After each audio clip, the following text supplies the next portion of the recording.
Assalamualaikum warahmatullahi wabarakatuh. Okey, kita tengok pada chat Petronas Chemical ni. Kita tengok M15 ni masih lagi dia tak buat momentum buy. Selagi dia tak ada, dia tak buat momentum buy, selagi tu dia tak ada kekuatan tu naik lah. Ya. Kalau kita tengok 1 hour,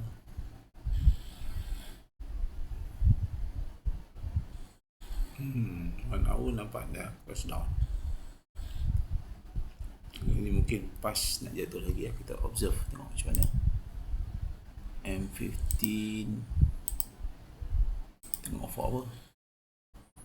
4 hour masih dalam keadaan sideways lagi lah. Tak ada apa-apa petanda lagi. 4 hour masih sideways.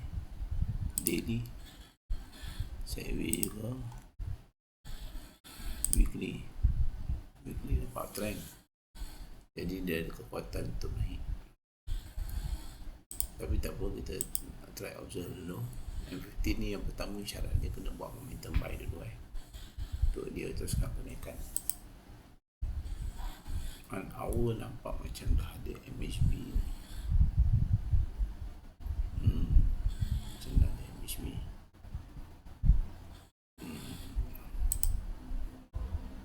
Tak apa, kita observe dulu.